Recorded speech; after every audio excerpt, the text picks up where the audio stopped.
A Turkish minister lies dead. A peace summit teeters on the edge of collapse.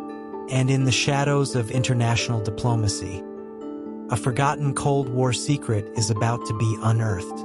When reason is no longer welcome in the halls of power, only one man dares to follow the truth, Sherlock Holmes.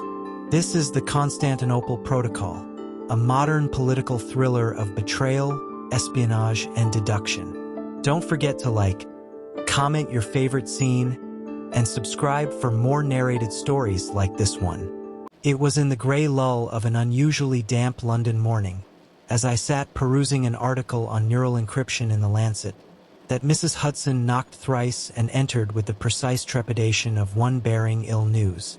"A gentleman from Whitehall, sir. Said it's urgent," she whispered, as though the very air might be listening. I looked up. Holmes, who had been reclined in his armchair beside the hearth with the peculiar stillness of a coiled spring, stirred not at all. His gaze had long since vacated the room and taken refuge in the encrypted streams of his battered laptop, which balanced precariously atop a stack of disassembled circuit boards. "Show him in," Holmes murmured without so much as lifting his eyes.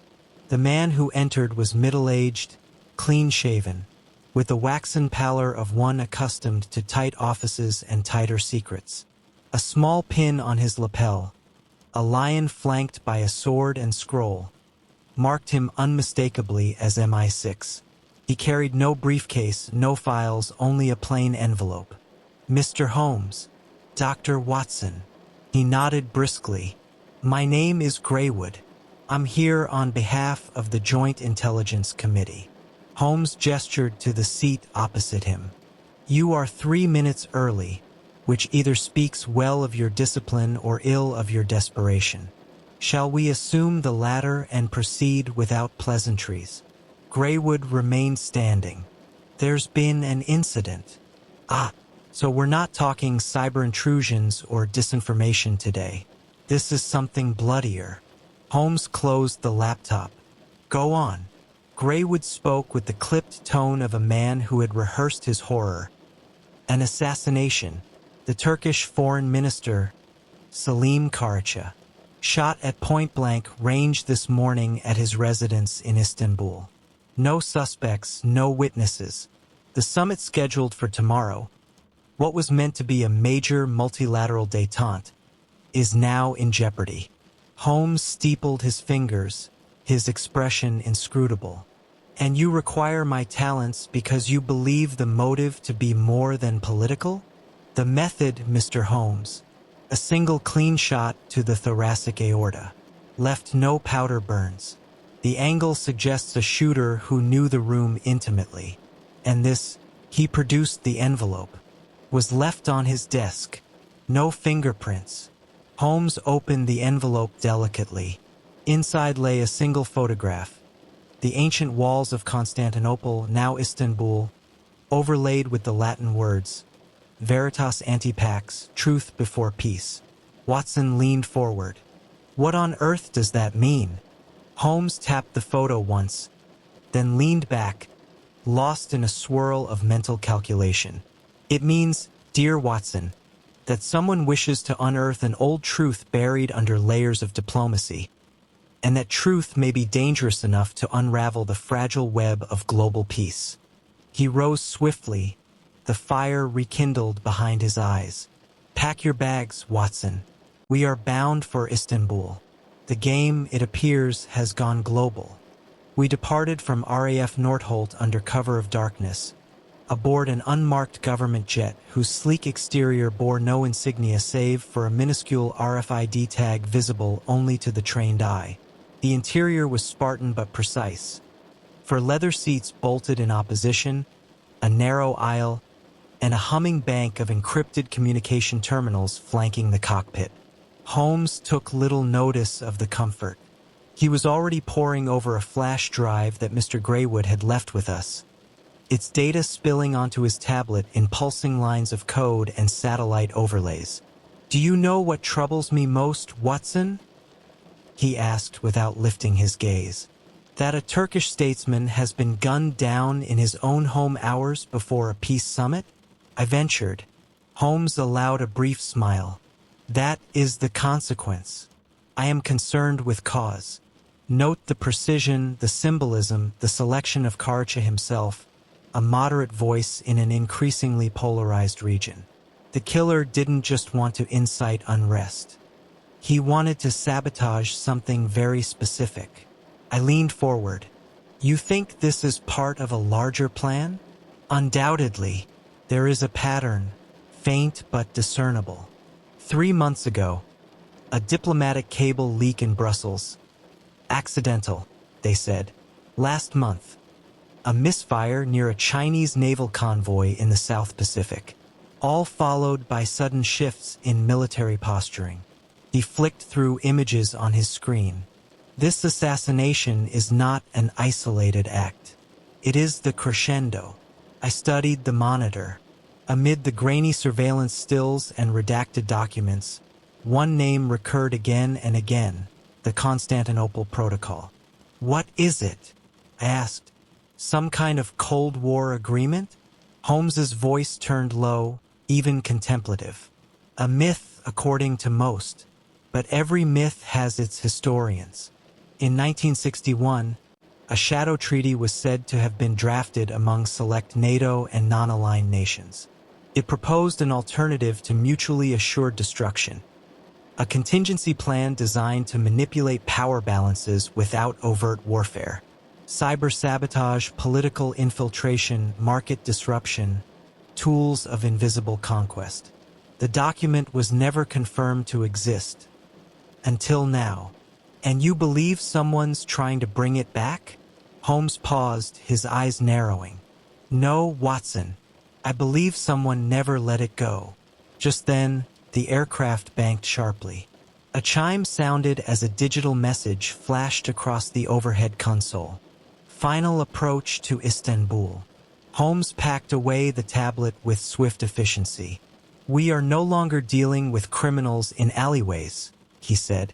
We face puppeteers in diplomatic corridors, where truth is a weapon and peace is merely the interval between deceptions. He looked at me then, not with alarm, but with the old gleam that I had seen in him 100 times, on fog-choked moors, in opium-stained dens, in bullet-riddled warehouses.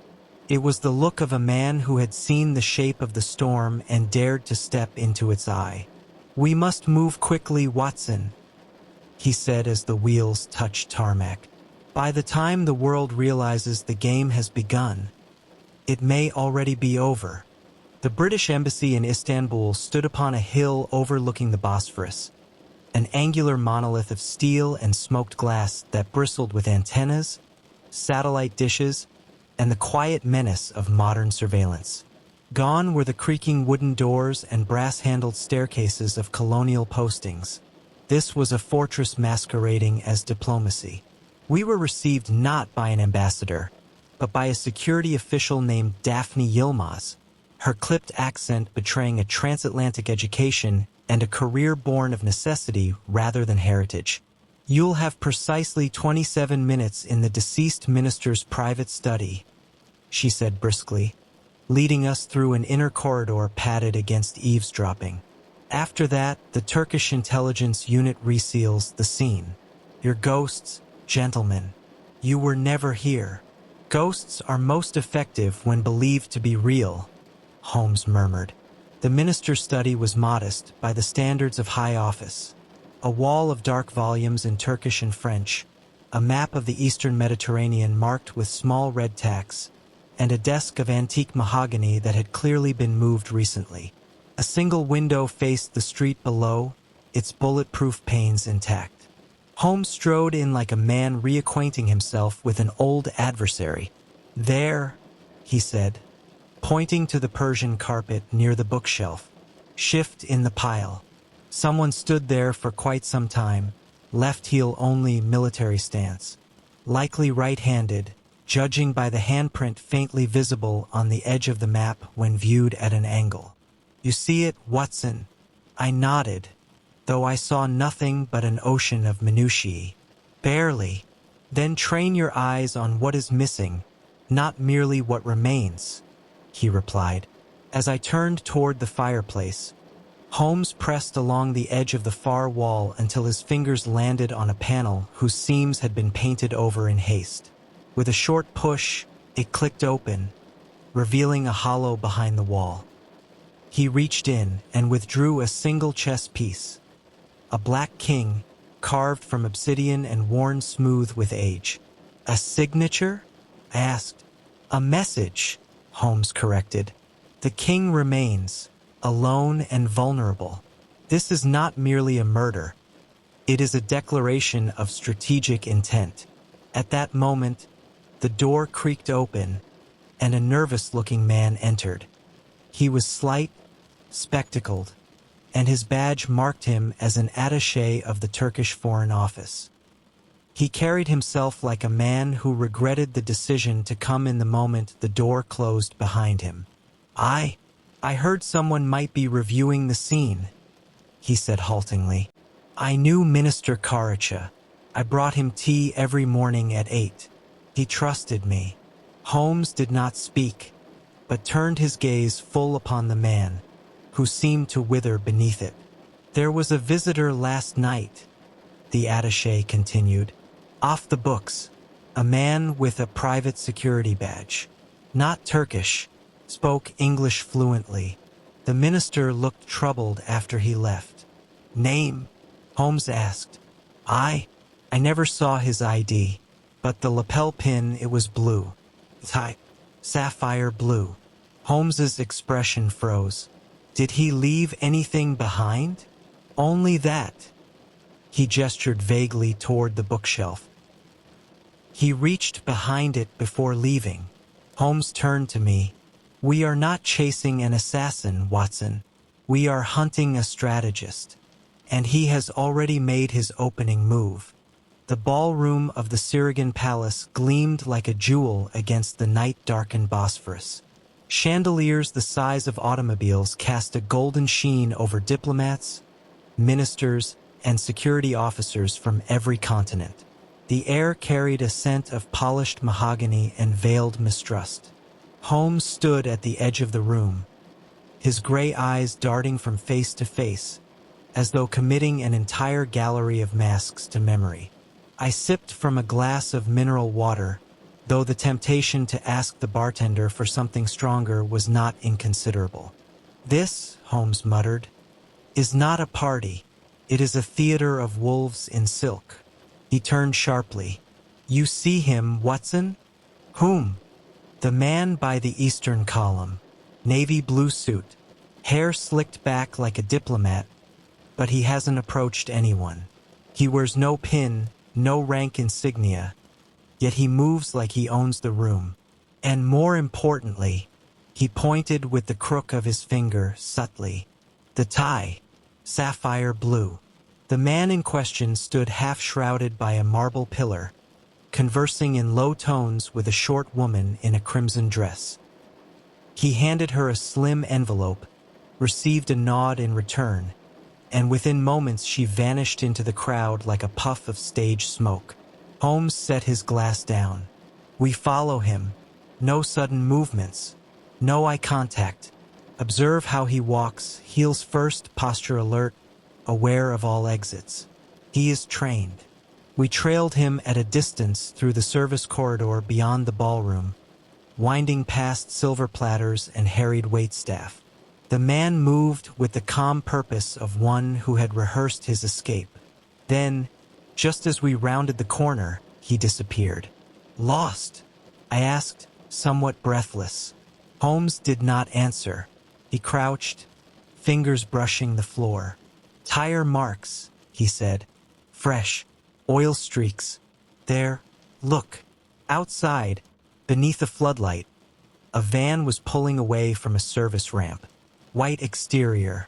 Small black lettering on the side read, UN Humanitarian Logistics Division. Very clever, Holmes said, narrowing his eyes. Move under the flag of neutrality and no one dares inspect your cargo. He turned sharply. We need surveillance footage, and quickly. Back inside the palace, Holmes commandeered a technician's laptop in the security control room. With an agility I had not expected from a man so often dismissive of modern contraptions, he slipped a small USB device into the port and began tapping at the keys. "You've been brushing up," I remarked. "Cryptography is the new fingerprint," he replied. "Even the violin must make room for the modem." After several tense moments, an image flickered to life on the monitor. A freeze frame. The man in the sapphire tie entering the ballroom at precisely 1946. His face angled just enough for partial identification. Holmes zoomed in on a lapel pin barely visible beneath his jacket's fold. Not a national insignia. A stylized rook, like the chess piece etched in silver. Holmes stared at it in silence. "A rook?" I asked. He nodded slowly. "The king is vulnerable, Watson, and the board is shifting." It was near midnight when we were summoned to the rooftop of the British consulate, a location more suited to reflection than espionage. The call had come from someone Holmes trusted only slightly more than a loaded pistol. Alec Marchand, MI6's Istanbul liaison, waited beneath the orange glow of a rooftop security lamp, his overcoat flapping in the breeze, his face drawn with the kind of weariness that cannot be faked. He lit a cigarette with a silver lighter embossed with the Queen's cipher and said nothing until Holmes gave the faintest nod of acknowledgement. "You've stirred quite the hornet's nest," Marchand began. "I find the sting invigorating," Holmes replied. Marchand exhaled slowly. "We've had whispers about the Constantinople Protocol for years. Rumors, mostly. A Cold War phantom. But now someone's trying to bring it back. And they've gone far deeper than we feared." Holmes folded his arms. "Define deeper." Marchand hesitated, then reached into his coat and handed over a slim dossier marked Eyes Only. Holmes opened it with care. Inside were grainy photographs, satellite overlays, and a list of names, some crossed out, others circled in red ink. At the top, Operation Basilica. Holmes frowned. "These are not assets. They're elected officials." "Or used to be," Marchand said grimly. 3 were removed in accidents in the past year. 2 others, one American, one French, were blackmailed into silence. Whoever controls the protocol has weaponized it. They're not interested in balance. They want collapse. "And who holds the reins?" Holmes asked. "That's the problem," Marchand said. "We don't know. We suspect a defector, someone from within Five Eyes, possibly even the Joint Committee. You're hunting a traitor, Holmes. One with access to every classified corridor in Europe." There was a pause. The wind picked up, whistling past the ledges like a mournful tune. Then Holmes spoke, low and certain. "The photograph, Watson," he said. "From the gala, the sapphire tie. Did you note the pin?" "Yes," I said. "A rook." Holmes turned to Marchand. "There's a splinter faction inside the protocol. Chess symbolism, recurring imagery. Someone is using the old language of strategy, coded references left only for those who know how to read the board." Marchand stiffened. "You mean to say this is coming from inside?" "Precisely," Holmes replied. "The assassin, the leaks, the minister's murder. It's all theater. Distractions. The real game is taking place in diplomatic shadows." Watson looked at the list again, noting the latest name circled. Right Honorable Simon Vale, British Undersecretary for Defense Cooperation. "A man you dined with last week," Holmes remarked to Marchand. Marchand paled. "He has clearance for NATO archives, and he was assigned to Ankara before the summit was even announced," Holmes continued. Watson clenched his fists. "You think he's the traitor?" Holmes did not blink. "I think he's the next move." The following morning broke with a brittle, artificial calm. A convoy of diplomatic vehicles meandered through the heart of Istanbul. their polished exteriors disguising the delicate balance of trust within. Inside one such vehicle, Holmes sat upright, his gaze fixed upon the passing skyline with unnerving stillness. We were bound for a confidential session of the peace summit. Holmes had been granted brief access under the pretext of consultative intelligence. But as we neared the secure compound, a sharp voice crackled through the convoy's intercom. "Redirect to Gate 6. New protocol issued." Holmes looked at me, brow arched. "Gate 6 was sealed 2 years ago. What does it mean?" I asked. "It means, my dear Watson," he said, tightening the knot of his tie, "that we are walking into a trap." Before I could respond, the lead vehicle halted abruptly. Armed men in UN tactical gear flanked our car, rifles raised. The rear door was yanked open. "Mr. Sherlock Holmes," one of them barked, "step out of the vehicle. You are under arrest for obstruction of a multinational investigation and unlawful access to diplomatic intelligence." I lunged forward. "This is madness. He's working with your own agencies." A rifle but pressed to my chest with just enough pressure to halt further protest. Holmes, ever the master of serenity, stepped out with the composure of a man invited to tea. "Dr. Watson," he said, glancing back at me as handcuffs clicked around his wrists, "I would advise you to follow the press coverage. I suspect reality will be rather edited." And with that, he was swept away. The hours that followed were among the most disorienting of my life. I was escorted to the British consulate under the guise of protective oversight, though it bore the unmistakable tone of house arrest. Marchand had vanished, unreachable. My requests for a solicitor were denied. Even Yilmaz, our earlier liaison, refused me an audience. By nightfall, I stood alone on the embassy's balcony, the city stretching before me like an endless game board. Every move made, every piece placed, by hands I could not see. Then came the news that chilled the blood in my veins. A report on international broadcast. The British Prime Minister had survived a failed assassination attempt. The summit was suspended indefinitely. Protests surged in 3 capitals. Accusations flew across borders like arrows. And in the final minute of the segment, they aired a still image. Holmes, flanked by armed guards, his expression unreadable, as a voiceover described him as a rogue civilian operative under investigation for espionage. I sank into a chair. How had it come to this? Was this how it would end? With Holmes silenced behind diplomatic walls, his mind buried beneath bureaucracy? Was logic no match for a world so steeped in deception? The door behind me creaked open. A junior aide entered, nervous and pale. "Dr. Watson," he whispered. "They say he's being held in a black site. No trial. No paper trail." "Where?" The boy hesitated. "Under the International Tribunal building. Beneath the old vaults. No one gets in. Not even the Turks." I stood, my fists clenched. "No one," I said, "except me." The International Tribunal building rose from the heart of Istanbul like a monument to half-forgotten ideals. By day, it was a symbol of global justice. Gleaming columns, biometric locks, glass-paneled meeting halls. By night, it brooded like a fortress guarding darker truths. Holmes, however, was not above ground. Beneath its foundations, carved from the ruins of Ottoman vaults and fortified during the Cold War, lay an undisclosed holding facility known only in whispers, the below.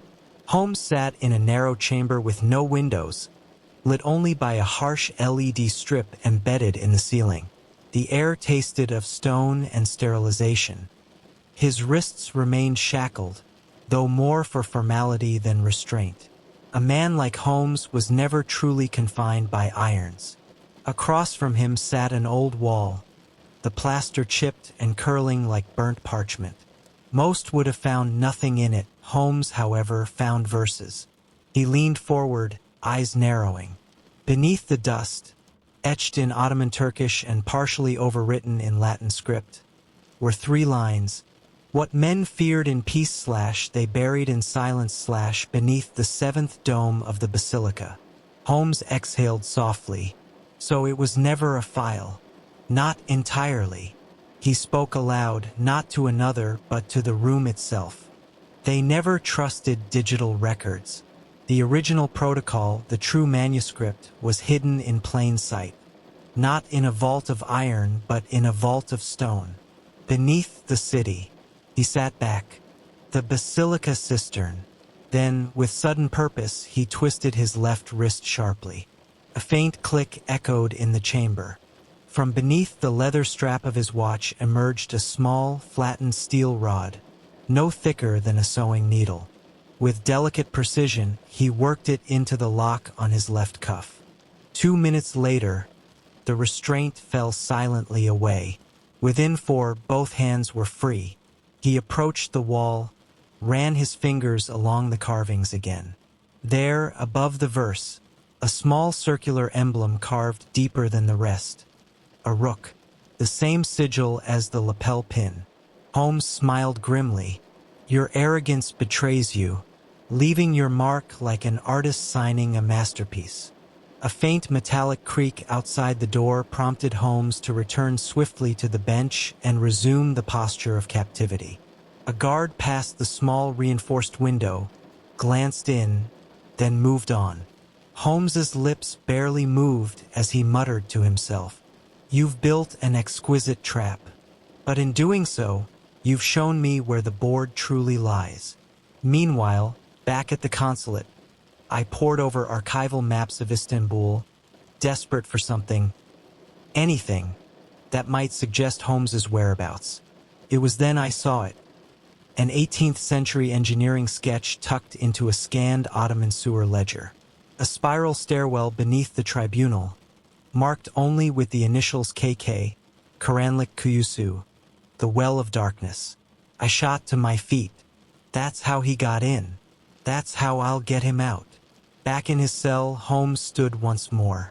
A single phrase, half-whispered, escaped his lips as he prepared to disappear into the darkness. The king cannot be saved, but the truth can. It was nearly dawn when I descended the narrow, moss-laden stairwell behind the tribunal building. The shaft, unseen from street level and half-choked with crumbling mortar, spiraled deep into the earth, its stones slick with centuries of moisture. I moved carefully, guided by the dull glow of a torch and the conviction that Holmes would not allow himself to be buried without leaving a trail. And there, at the base, between an arch of eroded limestone and an iron grate half devoured by rust, he stood. Holmes! He turned slowly, as though he had been expecting me for some time. His coat was damp, his collar torn, yet his eyes held that unmistakable gleam, the one I had seen only when the pieces of an impossible puzzle finally slid into place. "Ah, Watson," he said, "your timing, as ever, is criminally perfect. You escaped." "No," he corrected. "I was released. By an oversight in judgment or perhaps arrogance. Either way, the result is the same. We must move." He led me through a narrow passage that opened, without announcement, into a vast subterranean chamber. The basilica cistern, a forgotten reservoir beneath the city, once designed to hold water but now holding something far more volatile. Row upon row of ancient columns rose from the darkness like sentinels. Water lapped gently at our boots, and at the chamber's far edge, atop a stone dais under a domed ceiling etched with forgotten crests, sat a sealed metal case the size of a dictionary. It was not ancient. It was modern, cold, gray, marked with a biometric seal and a digital interface blinking in blue. Holmes approached it with reverence. "The original protocol," he said quietly. "Not a file. Not a rumor, not a diplomatic ghost story." He removed a slender tablet from his coat and connected a cable to the port on the case. "It's encrypted," I murmured. "Yes," Holmes replied, fingers moving rapidly, "but not impenetrable. I believe it was sealed using a cipher built from an acrostic hidden in a speech delivered by one of the founding signatories in 1961. An elegant code, if slightly sentimental." I watched in silence as line after line of coded language flashed across the screen: economic triggers, political fallbacks, covert destabilization protocols across 37 nations. Contingencies written not to start war, but to simulate the threat of war, thereby securing compliance. "This is monstrous," I breathed. "No," Holmes said. "This is order designed by those who feared the chaos of democracy without strings. But now, in the wrong hands, it becomes chaos disguised as order." He tapped one final command. The screen shifted. A list appeared. At the top, Operation Basilica, Operation Herald, Operation White Pawn. Then a line marked, "Next activation, 48 hours. Location, Geneva Summit. Trigger, assassination of delegate." "They're going to strike again," I whispered. Holmes stood tall, the case now slung under his arm. "No," he said coldly. "They were. Now we play our own move." As we climbed out of the cistern, the dawn was breaking over Istanbul. Holmes paused once at the exit, turning back to glance into the darkness below. "That document," I said, "if it fell into the wrong hands." "It already has," Holmes replied. "The question now is whether we can convince the world to care before it's used again." It was 2 nights later, in a derelict train station just beyond the outskirts of Istanbul, that Holmes made his move. The platform, long since abandoned by passengers and swallowed by rust and ivy, served now as our theater. A single freight carriage stood upon the track, its door slightly ajar, a dim light flickering within. Outside, a briefcase sat atop a crate. Inside it was a meticulously crafted forgery of the Constantinople Protocol. Just convincing enough to bait the clever, just flawed enough to expose the arrogant.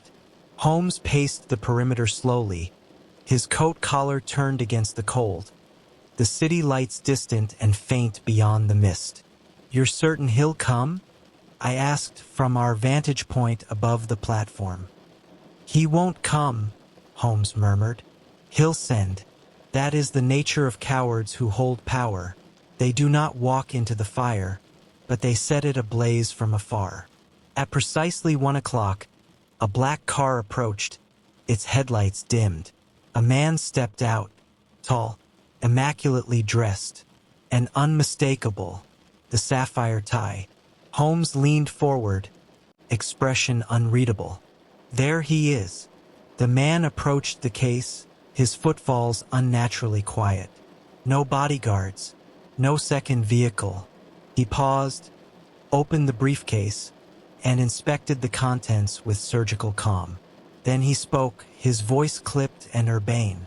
"You always did favor theater, Mr. Holmes." Holmes emerged from the shadows, slowly, deliberately. "And you, Lord Vale, always preferred shadows." The man turned, smiling faintly. "Simon Vale, British Undersecretary for Defense Cooperation." A name whispered in our files, now standing before us as calmly as if attending a parliamentary luncheon. "I must say," Vale continued, "I didn't expect you to survive the tribunal, but then again, underestimating you has never ended well for anyone." "And yet here we are," Holmes said. Vale looked down at the forged documents once more. "Not bad. You altered the timestamp, of course. Clever. But the Geneva activation code is missing the 5th coordinate. I suppose you wanted to see if I would fill it in." "I didn't need you to," Holmes replied. "I already know it." A pause. Then Vale laughed, genuinely. "Oh, Sherlock, always ahead by one move. But this time, I'm afraid the board is larger than you think. Holmes stepped forward. You orchestrated Karich's death. You activated Operation Basilica to stir conflict between NATO members and the Middle East. And when that failed to tip the balance, you targeted Geneva.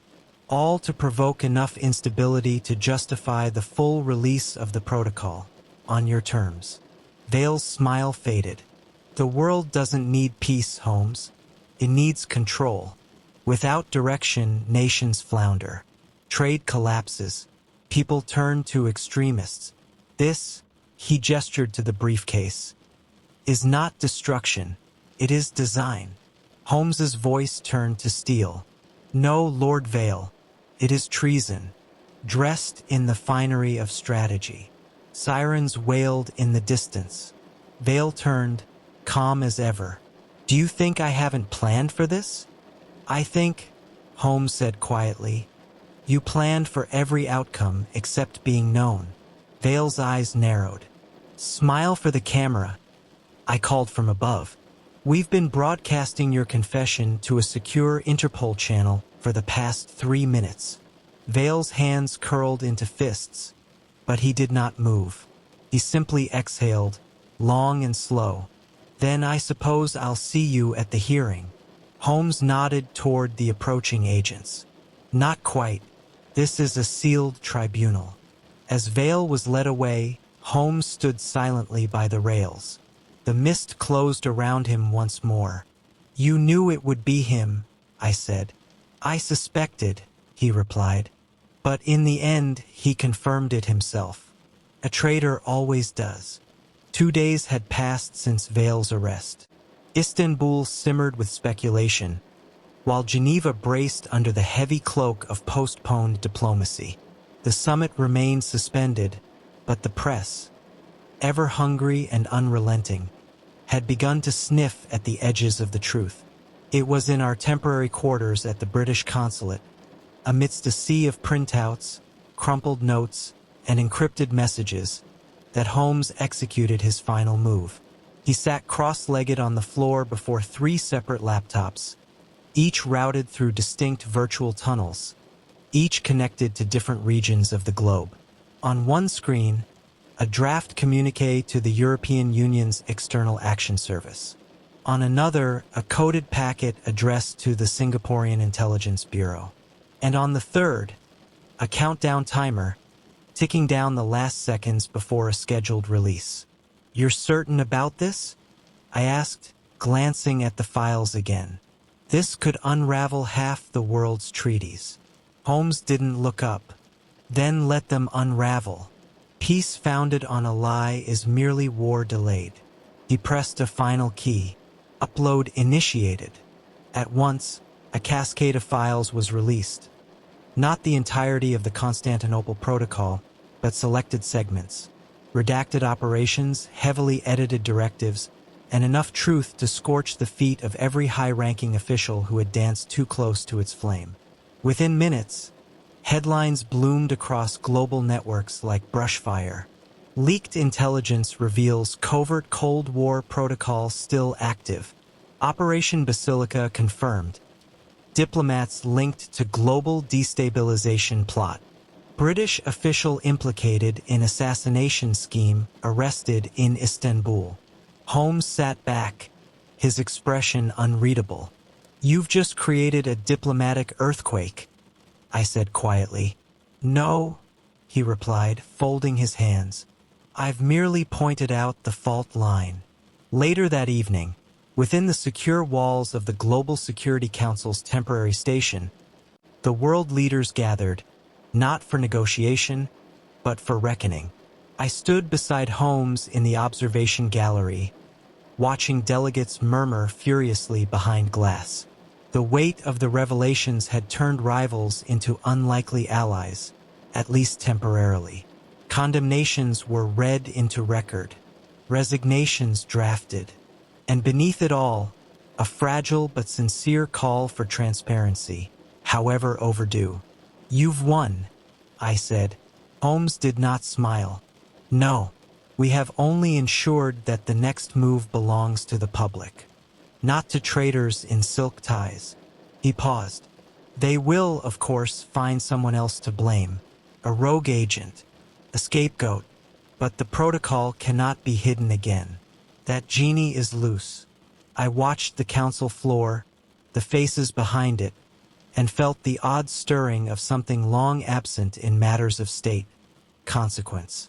Holmes tapped the railing once with a knuckle. This game was never about kings or pawns, Watson. It was about the board itself. And for the first time in decades, someone just flipped it. We returned to London beneath a sky gray as tarnished silver, our flight unannounced, our arrival unnoticed. No medals awaited us, no proclamations or press releases. Only the soft creak of the Baker Street door and the ever-loyal Mrs. Hudson, who brought us tea without question or comment, an act of grace more comforting than any victory parade. For several days, Holmes did not speak of the protocol. He confined himself to his violin, drawing forth long, aching notes that drifted through the flat like ghosts. He declined visits, ignored correspondence, and even refused a private call from the Prime Minister's office, choosing instead to study patterns of pigeon migration across Northern Europe with uncharacteristic obsession. I meanwhile found myself watching the headlines. Geneva Summit resumes with revised charter. International inquiry opens into covert operations. New safeguards proposed for intelligence oversight. Simon Vale found dead in detention. Apparent suicide. I read that last line 3 times. Did you know? I asked Holmes quietly that evening, as the wind rattled against the window panes. He looked up from the table where he had arranged chess pieces in midgame. The black king stood isolated at the edge of the board. A white rook loomed 3 squares away. I suspected, he said. You don't seem surprised. I seldom am, Watson. Vale was a man who built empires in shadow. He would not survive the light. I sat down across from him. Do you ever wonder if we did the right thing? Releasing only part of the protocol, letting the rest remain buried. Holmes regarded the chessboard. There is no perfect justice, he said. Only degrees of it. Had we unleashed the full contents, nations might have fallen.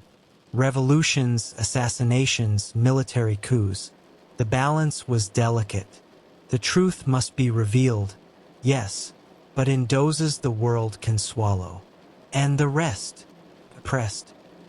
He looked at me then, not with condescension, but with the weight of an older sadness. I destroyed it. My breath caught. Every file, every key, the original drive, the last duplicate. He held up a small silver USB stick between 2 fingers and dropped it into the flickering hearth. The flame flared briefly, then consumed it.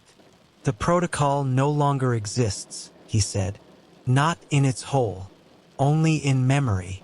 For a long while we sat in silence, watching the fire eat the embers of history.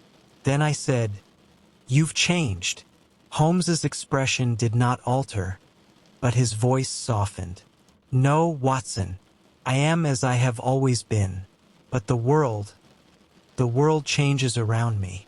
He turned back to the board, moved the white rook forward, and toppled the black king with a flick. "Checkmate," he murmured. Some days after the affair had slipped from the front pages and returned to the murky undercurrents of classified chatter, I found Holmes once again in his chair by the fire, fingers laced beneath his chin, eyes fixed not on the flames but on the distance beyond them. A light rain tapped upon the window. London, as ever, paid no heed to the great shifts of history. Its carriages rolled, its telephones buzzed, and its citizens passed one another in courteous blindness. I had spent the morning writing, my account of the protocol, heavily veiled in fiction, committed to paper more out of necessity than vanity. Holmes had not asked me to record it, nor had he expressed approval when I showed him the title on the top page. The Constantinople Protocol, a fragment of forgotten chess. "What shall you do now?" I asked him at last. Holmes did not move. "I have been considering the purchase of a beehive." I blinked. "A beehive? For the Sussex Downs. Simpler creatures, bees, ruthlessly efficient. No diplomacy, no back channels. Their wars are short, their politics are chemical, and their queens do not lie." I smiled faintly. "You intend to retire?" He turned to me then, and in his eyes I saw not exhaustion, but a strange peace. "For a time," he said, "until the world forgets, and then, perhaps I shall remind it." At that, he rose, walked to the writing desk, and produced a small parcel wrapped in plain brown paper. He handed it to me without ceremony. "Deliver this to Sir Alistair Grieve at the Foreign Office. It contains a copy of a letter Vale had drafted to the Russian envoy before his arrest. Proof enough to dismantle the last of his network." I weighed it in my hands. "And the rest?" Holmes gestured toward the fire. "Ashes and rumor. Let them chase ghosts." He returned to the window, and for a moment I thought the conversation had ended. But then he spoke again, quietly, almost as if to himself. "There is a final move, Watson, that no man may anticipate." I frowned. "And what's that?" He turned his head slightly. Silence. The next morning, I found a small parcel in the post addressed in Holmes's precise script. Inside was a black chess king, smooth, obsidian, identical to the one recovered from Karch's office. Attached was a note, and signed, "We cannot check every hand that moves a piece, but we may, on occasion, remove the board." I looked out the window onto Baker Street. The day was beginning. The game, it seemed, had ended, or perhaps it had only paused. The protocol was silenced, the traitor unmasked, and the world spared, at least for now. But Holmes knows the game never ends. It only changes. Thank you for watching the Constantinople Protocol. If you enjoyed the story, be sure to like the video, subscribe for more thriller narratives, and share your thoughts in the comments below. Until the next case, keep your mind sharp and your suspicions sharper.